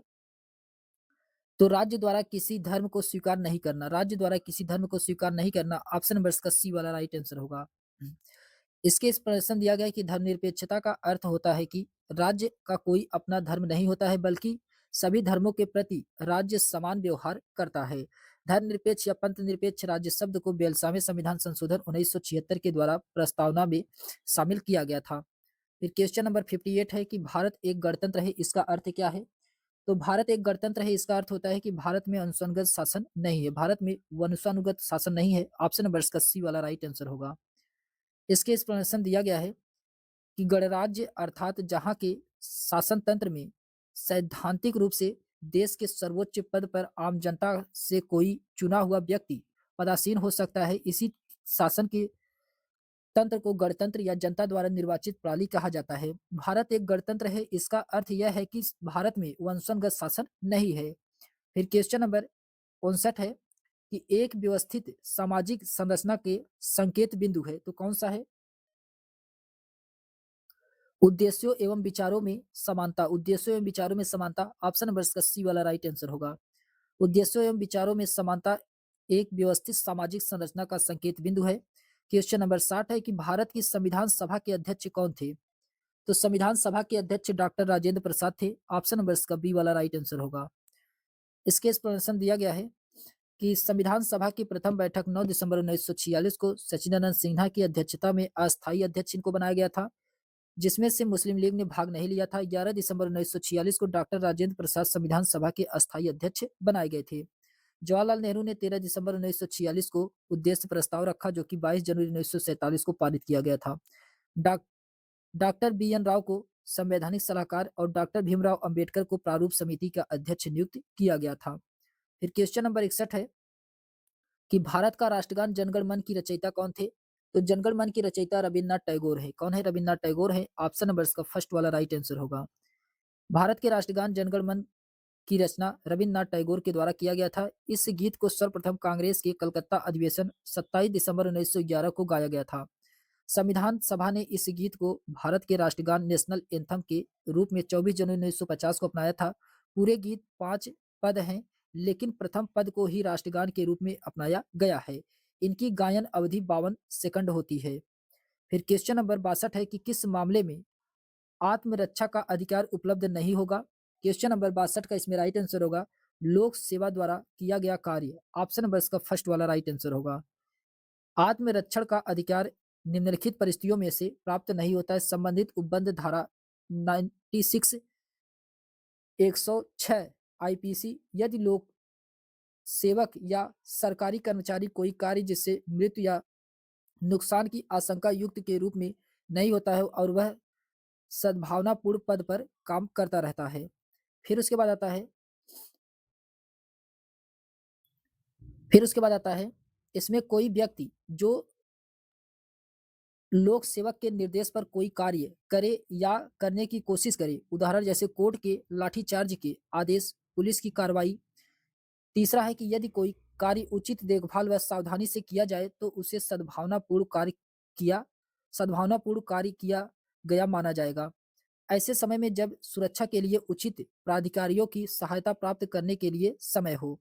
फिर उसके बाद आता है कि स्वयं या संपत्ति की रक्षा के लिए उसने ही बल के प्रयोग का अधिकार है, जितना स्वयं की रक्षा के लिए जरूरी होता है। किसी विकृत व्यक्ति अपरिपक्व को समझे कि शिशु, पागल व्यक्ति या शराबी के खिलाफ आत्मरक्षा का अधिकार है। किसी आक्रमण करने वाले को जान से मारा जा सकता है अगर उस हमलावर से मौत या बलात्कार या अप्राकृतिक कार्य, अपहरण आदि की आशंका हो। फिर उसके बाद क्वेश्चन नंबर 63 है कि आत्मरक्षा का अधिकार है। तो आत्मरक्षा का अधिकार है, इसका राइट आंसर होगा अपने शरीर के प्रति अपराध से प्रतिरक्षा, दूसरों के शरीर की प्रतिरक्षा और चोरी, लूट आदि अपराध से प्रतिरक्षा। इसमें तीनों ऑप्शन क्या है? सही है। तो ऑप्शन नंबर इसका डी वाला राइट आंसर होगा। उपरोक्त में से सभी सही है। इसके एक्सप्लेनेशन दिया गया है भारतीय दंड संहिता धारा 96 106 के प्राइवेट प्रतिरक्षा के अधिकार संबंध उपबंध कराती है। धारा 97 के निम्न उपबंध कराती है। धारा 97 में क्या कहा गया है कि व्यक्ति स्वयं की रक्षा किसी भी हमले या अंकुश के विरुद्ध कर सकता है, साथ ही दूसरे की शरीर की प्रतिरक्षा भी कर सकता है। व्यक्ति स्वयं की संपत्ति की रक्षा किसी भी चोरी, डकैती, शरारत व अपराधी अत्याचार के विरुद्ध कर सकता है। फिर क्वेश्चन नंबर 64 है कि भारतीय संविधान का निर्माण किस सभा के द्वारा किया गया था? क्वेश्चन नंबर 64 का इसमें राइट आंसर होगा संविधान सभा के द्वारा। ऑप्शन नंबर इसका बी वाला राइट आंसर होगा। भारतीय संविधान का निर्माण कैबिनेट मिशन योजना के आधार पर प्रांतीय विधानसभाओं के सदस्यों के द्वारा अप्रत्यक्ष निर्वाचन निर्वाचन प्रणाली गठित संविधान सभा के द्वारा किया गया था, जिसके अस्थायी अध्यक्ष डॉक्टर राजेंद्र प्रसाद तथा इनकी पहली बैठक 9 दिसंबर 1946 को हुई थी। इसमें सदस्यों की संख्या 389 थी। इसमें कुल 15 महिलाएं शामिल थी। फिर उसके बाद क्वेश्चन नंबर 65 है कि भारतीय संविधान को किस दिन अंगीकृत, अधिनियमित और आत्मर्पित किया गया था? क्वेश्चन नंबर 65 का इसमें राइट आंसर होगा, ये किया गया था मिति मार्ग शुक्ल सप्तमी 2006 विक्रमी को। ऑप्शन नंबर इसका बी वाला राइट आंसर होगा। फिर उसके बाद आता है, इसके एक्सप्लेनेशन दिया गया है कि भारतीय संविधान सभा द्वारा 26 नवंबर 1949 को संविधान को अंगीकृत, अधिनियमित और आत्मार्पित किया गया है और उसी दिन विक्रमी संवत के अनुसार मिति मार्ग शीर्ष शुक्ल पक्ष की सप्तमी संवत 2006 विक्रमी थी। फिर क्वेश्चन नंबर 66 है कि भारत का गणतंत्र के रूप में जन्म कब हुआ? तो गणतंत्र के रूप में जन्म 26 जनवरी 1950, ऑप्शन नंबर इसका फर्स्ट वाला राइट आंसर होगा। इसके एक्सप्लेनेशन दिया गया है, भारतीय संविधान वैसे तो 26 नवंबर 1949 को ही बनकर के तैयार हो गया था और कुछ उपबंध उसी दिन लागू हो गए थे, लेकिन पूरी तरीके से लागू 26 जनवरी 1950 को किया गया था, जब जाकर के भारत एक गणतंत्र के रूप में प्रभावित हुआ था। 26 जनवरी 1950 को भारतीय संविधान की प्रवर्तन तिथि माना जाता है। फिर उसके बाद क्वेश्चन नंबर 67 है कि संविधान सभा में किस देशी रियासत के प्रतिनिधित्व ने भाग नहीं लिया था? क्वेश्चन नंबर 67 का इसमें राइट आंसर होगा हैदराबाद के। हैदराबाद के ऑप्शन नंबर इसका बी वाला राइट आंसर होगा हैदराबाद। संविधान निर्माण प्रक्रिया के दौरान एकमात्र रियासत जिसने भाग नहीं लिया था वह था हैदराबाद, और सभी रियासतों ने अपने प्रतिनिधित्व संविधान सभा में भेजे थे। हैदराबाद को बाद में ऑपरेशन पोलो के तहत भारत के संघ में शामिल किया गया था। क्वेश्चन नंबर 68 है कि संविधान सभा के किस अनुच्छेद में अनुसूचित जाति व जनजाति हेतु राष्ट्रीय आयोग का प्रावधान किया गया है? ये किया गया है अनुच्छेद 338 में। अनुच्छेद 338 में ऑप्शन नंबर इसका सी वाला राइट आंसर होगा। इसके एक्सप्लेनेशन दिया गया है कि भारतीय संविधान के अनुच्छेद 338 में राष्ट्रीय अनुसूचित जाति और आयोग का प्रावधान किया गया है, जिसमें एक अध्यक्ष सहित कुल 5 सदस्य होंगे, जबकि राष्ट्रीय अनुसूचित जनजाति आयोग का प्रावधान 89वें संविधान संशोधन अधिनियम 2003 के द्वारा शामिल किए गए थे। इसमें नए अनुच्छेद 338 का में किया गया है। यह भी 5 सदस्यीय आयोग होगा, जिसमें अध्यक्ष, उपाध्यक्ष व 3 अन्य सदस्य होते हैं, जिनकी नियुक्ति राष्ट्रपति के द्वारा किया जाता है। क्वेश्चन नंबर 69 है कि निम्नलिखित में से किस क्षेत्र में 1813 के चार्टर एक्ट में भारत में अंग्रेजी नीति मौलिक परिवर्तन आया था? क्वेश्चन नंबर 69 का इसमें राइट आंसर होगा शिक्षा में। शिक्षा में आया था, ऑप्शन नंबर इसका बी वाला राइट आंसर होगा शिक्षा। इसके एक्सप्लेनेशन दिया गया है, 1813 के चार्टर एक्ट से भारत में अंग्रेजी नीति से शिक्षा के क्षेत्र में मौलिक परिवर्तन आया था, जिसमें भारतीय के शिक्षा पर प्रति वर्ष 1 लाख रुपए खर्च करने का उपबंध किया गया था तथा इसके अलावा ईसाई मिशनरियों को भारत में धन प्रचार करने की अनुमति दी गई थी। फिर उसके बाद आता है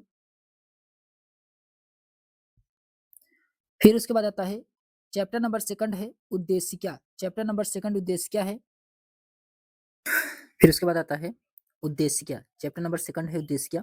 इसमें क्वेश्चन नंबर 70 दिया गया है। क्वेश्चन नंबर 70 में कहा जा रहा है कि निम्नलिखित में से कौन भारत को एक धर्मनिरपेक्ष राज्य के रूप में वर्णित करता है? तो भारत को एक धर्मनिरपेक्ष राज्य के रूप में कौन वर्णित करता है? ये संविधान की प्रस्तावना ऑप्शन नंबर इसका फर्स्ट वाला राइट आंसर होगा, संविधान की प्रस्तावना। इसमें दिया गया है कि भारतीय संविधान की प्रस्तावना भारत को एक धर्मनिरपेक्ष राज्य के रूप में वर्णित करता है। प्रस्तावना में पंथ निरपेक्ष शब्द 42वें संविधान संशोधन द्वारा 1976 में जोड़ा गया था।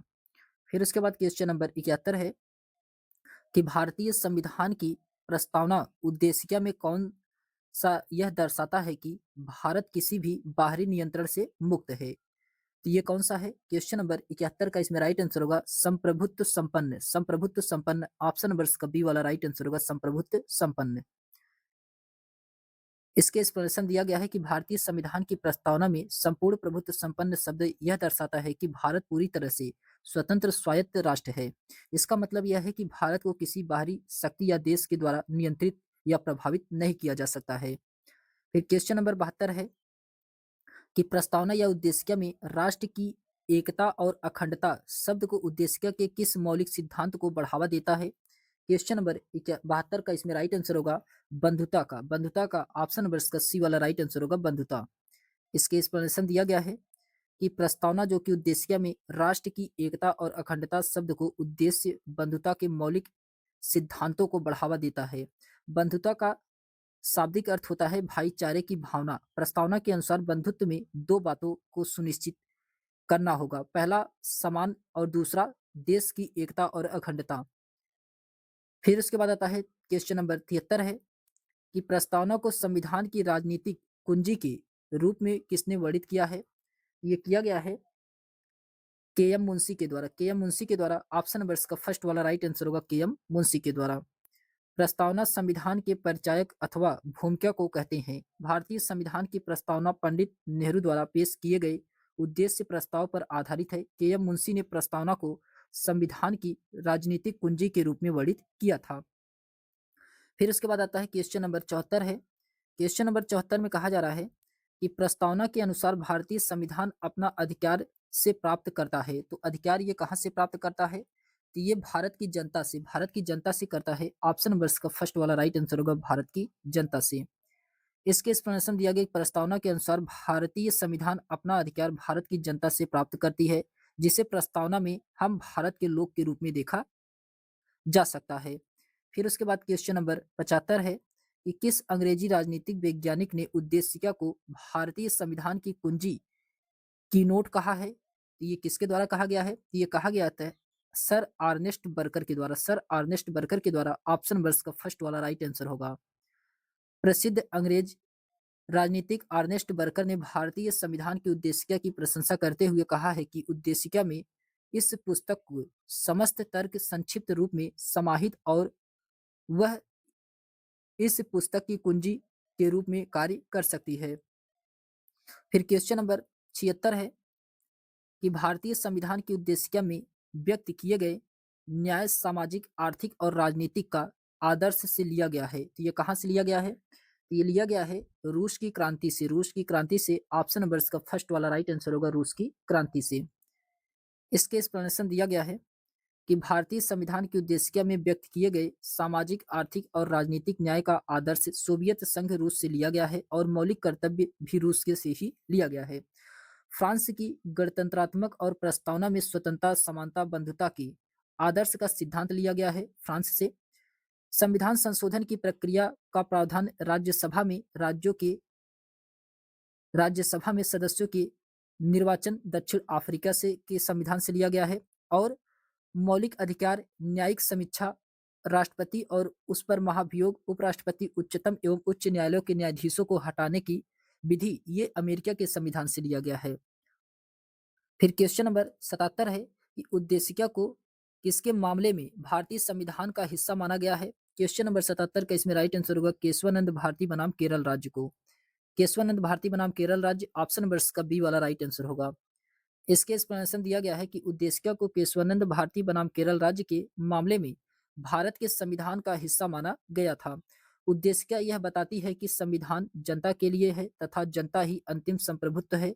उद्देशिका संविधान के लक्ष्यों और आकांक्षाओं को प्रकट करती है। इसका प्रयोग किसी अनुच्छेद में विद्यमान अस्पष्टता को दूर करने में किया जा सकता है। फिर उसके बाद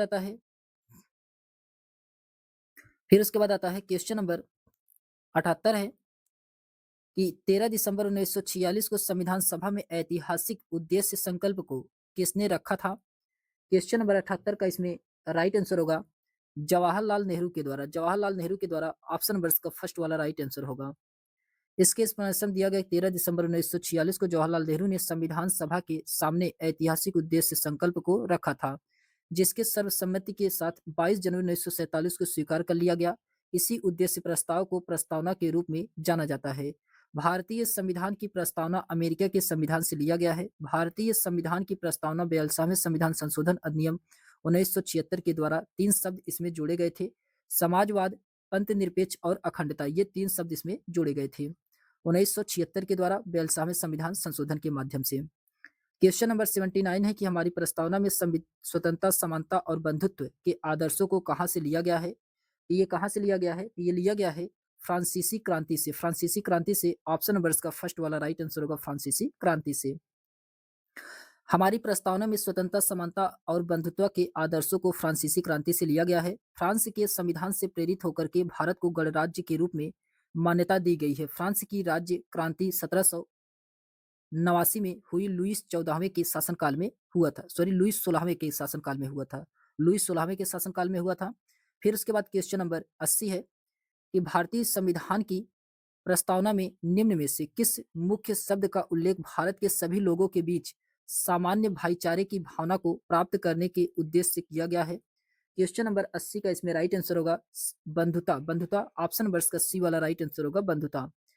इसके एक्सप्लेनेशन दिया गया भारतीय संविधान की प्रस्तावना में निहित शब्द बंधुता का शाब्दिक अर्थ है कि सभी भारतीयों के बीच सर्वमान्य भाईचारे व उनके एक होने की भावना का होना, जिससे समाज में व्यक्ति की गरिमा तथा राष्ट्र की एकता और अखंडता सुनिश्चित की जा सके। क्वेश्चन नंबर 81 एक भारतीय संविधान की प्रस्तावना में प्रयुक्त निम्नलिखित में से किस शब्द का अर्थ है विशेषाधिकार का अभाव? क्वेश्चन नंबर 81 का इसमें राइट आंसर होगा समानता का। समानता का ऑप्शन नंबर का फर्स्ट वाला राइट आंसर होगा।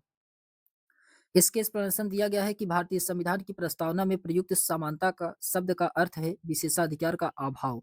भारतीय संविधान की प्रस्तावना के पीछे आदर्शों को जवाहरलाल नेहरू के उद्देश्य प्रस्ताव द्वारा निर्धारित किया गया था, जिसे 22 जनवरी 1947 को संविधान सभा द्वारा अपनाया गया था। भारतीय संविधान की प्रस्तावना की भाषा शैली ऑस्ट्रेलिया के संविधान से तथा प्रस्तावना अमेरिका के संविधान से लिया गया है। फिर क्वेश्चन नंबर 82 है कि 26 नवंबर 1949 को गृहीत मूल भारतीय संविधान की प्रस्तावना में निम्नलिखित में से किस शब्द का उल्लेख नहीं है? तो किस शब्द का उल्लेख नहीं था? क्वेश्चन नंबर 82 का इसमें राइट आंसर क्या होगा? तो इसमें धर्मनिरपेक्षता शब्द का उल्लेख नहीं था। धर्मनिरपेक्षता ये जो कि संविधान संशोधन के माध्यम से जोड़ा गया है, 42वें संविधान संशोधन के माध्यम से। आइए देखते हैं इसके एक्सप्लेनेशन दिया गया है। भारतीय संविधान की प्रस्तावना में 42वें संविधान संशोधन अधिनियम 1976 के द्वारा संशोधित किया गया है, जिसमें 3 नए शब्द समाजवादी, पंथनिरपेक्ष और अखंडता शब्द जोड़ा गया है। 26 नवंबर 1949 को गृहीत मूल भारतीय संविधान की प्रस्तावना में पंथनिरपेक्ष शब्द का उल्लेख नहीं हुआ था। फिर क्वेश्चन नंबर 83 है, भारतीय संविधान की उद्देशिका में अब तक कितनी बार संशोधन किया गया है? तो ये संशोधन अब तक केवल एक बार ही किया गया है। ऑप्शन नंबर का सी वाला राइट आंसर होगा, केवल एक बार किया गया है। भारतीय संविधान की उद्देशिका में केवल अब एक बार संशोधन किया गया। उद्देशिका में 42वें संविधान संशोधन अधिनियम 1976 में 3 नए शब्द इसमें जोड़े गए थे। समाजवादी, पंथनिरपेक्ष और अखंडता 3 नए शब्द इसमें शामिल किए गए थे। क्वेश्चन नंबर 84 है कि निम्नलिखित में से कौन सी वस्तुपरक संकल्प में अभिव्यक्ति मौलिक प्रतिबद्धताओं की वह सूची है जिसे हमारे संविधान में स्थान दिया गया है? क्वेश्चन नंबर 84 का इसमें राइट आंसर होगा, सबसे पहले इसमें समानता, स्वतंत्रता, भ्रातृत्व, लोकतंत्र और संप्रभुता, ये इसका राइट आंसर होगा। ऑप्शन नंबर इसका डी वाला राइट आंसर होगा, समानता, स्वतंत्रता, भ्रातृत्व, लोकतंत्र और संप्रभुता होता है। इसके एक्सप्लेनेशन दिया गया है कि भारतीय संविधान की रचना के समय उनके रचयिताओं का उद्देश्य ही संविधान में प्रस्तावना या उद्देशिका के नाम से वर्णित है। मूल उद्देशिका में भारत को संपूर्ण प्रभुत्व संपन्न लोकतंत्रात्मक गणराज्य बनाने का संकल्प लिया गया था। 42वें संविधान संशोधन अधिनियम 1976 के द्वारा उद्देशिका में समाजवादी, पंथ निरपेक्ष और अखंडता शब्द जोड़ा गया था। उद्देशिका में प्रतिष्ठा और अवसर की समता प्राप्त करने तथा बंधुता या भ्रातृत्व को बढ़ाने पर बल दिया गया है।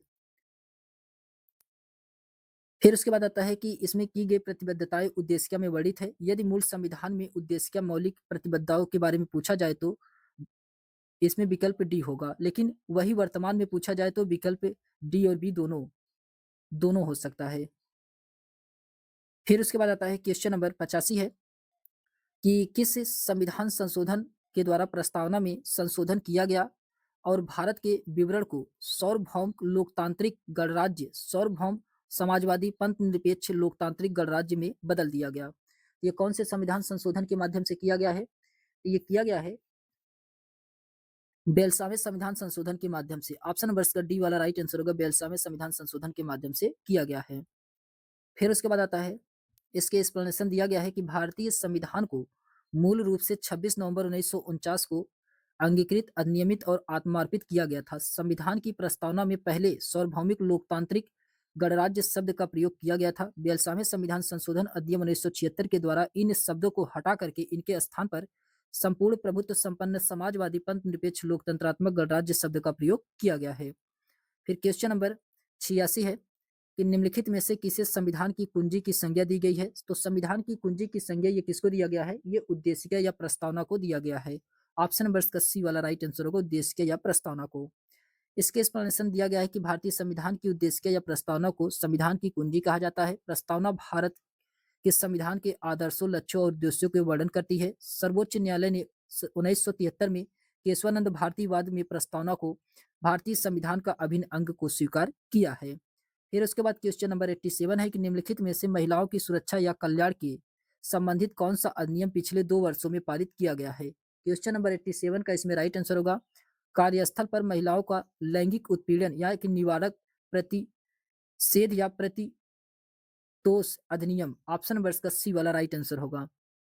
इसके एक्सप्लेनेशन दिया गया है कि महिलाओं की सुरक्षा या कल्याण से संबंधित कार्यस्थल पर महिलाओं का लैंगिक उत्पीड़न या निवारण प्रतिषेध या प्रतितोष अधिनियम 2012 में पारित किया गया है तथा इस अधिनियम 9 दिसंबर 2013 को लागू किया गया था। फिर क्वेश्चन नंबर 88 है कि निम्नलिखित में से कौन भारत को एक धर्मनिरपेक्ष राज्य बनाता है? तो भारत को एक धर्मनिरपेक्ष राज्य ये संविधान की प्रस्तावना बनाता है। ऑप्शन नंबर इसका डी वाला राइट आंसर होगा, संविधान की प्रस्तावना। 42वें संविधान संशोधन 1976 के द्वारा प्रस्तावना में समाजवादी, पंथ निरपेक्ष और अखंडता शब्द को जोड़ा गया है। इसीलिए प्रस्तावना को भारत की एक धर्मनिरपेक्ष या पंथ निरपेक्ष राज्य बनाता है। फिर उसके बाद आता है चैप्टर नंबर 3 है नागरिकता। चैप्टर नंबर 3 नागरिकता है। इसमें क्वेश्चन नंबर 89 दिया गया है कि किसी व्यक्ति को भारत के एक नागरिक के रूप में मान्यता प्रदान करना भारत के संविधान के किस अधीन है? तो ये है अनुच्छेद 5 से 7 तक। अनुच्छेद 5 से 7 तक ऑप्शन नंबर इसका सी वाला राइट आंसर होगा। 5 से 11 तक होना चाहिए, यहाँ पे 5 से 11 होना चाहिए, 5 से 11 तक। फिर उसके बाद आता है इसके एक्सप्लेनेशन दिया गया है कि किसी व्यक्ति को भारत के एक नागरिक के रूप में मान्यता प्रदान करना भारत के संविधान के अनुच्छेद 5 से 11 तक अधीन है। यह नागरिकता से संबंधित जो भाग 2 में आता है। फिर उसके बाद आता है क्वेश्चन नंबर 90 है कि निम्नलिखित में से कौन सा कृत्य किसी भारतीय की नागरिकता रद्द कर सकता है? क्वेश्चन नंबर 90 का इसमें राइट आंसर क्या होगा?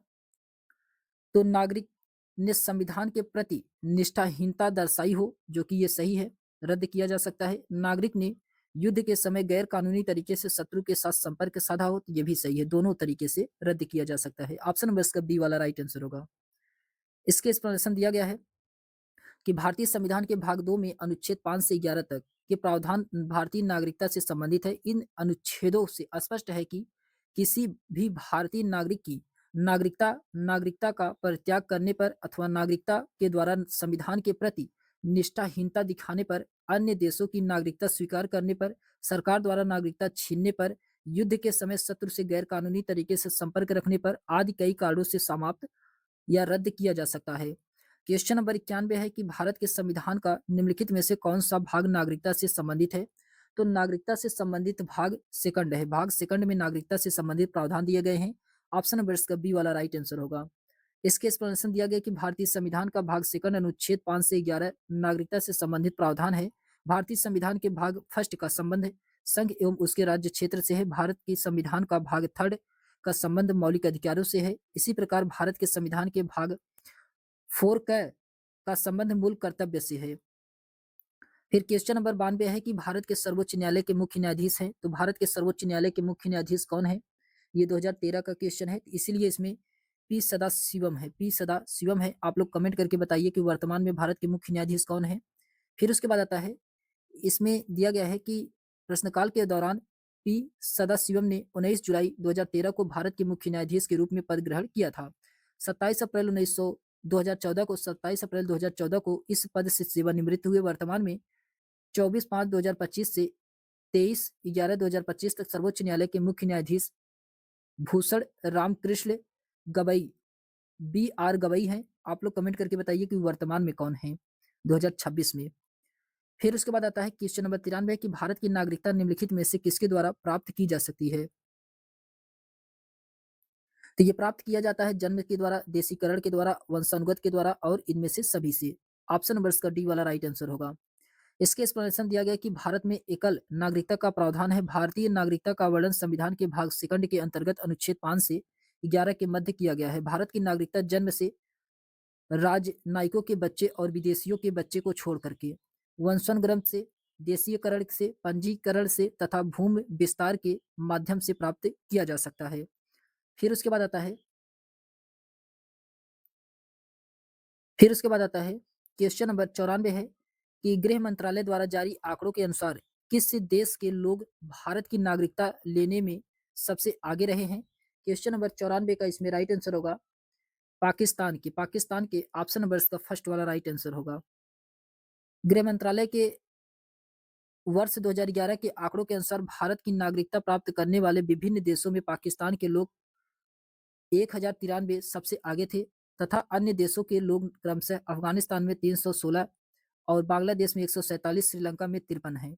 फिर उसके बाद आता है चैप्टर नंबर 4 है मूल अधिकार। चैप्टर नंबर 4 मूल अधिकार, इसको हम लोग नेक्स्ट वीडियो में देखेंगे। तो आज के लिए बस इतना ही, मिलते हैं हम लोग एक नेक्स्ट वीडियो में। अगर आपको ये वीडियो पसंद आए तो चैनल को लाइक शेयर सब्सक्राइब अवश्य करिएगा। तब तक के लिए सभी दोस्तों को बहुत बहुत धन्यवाद।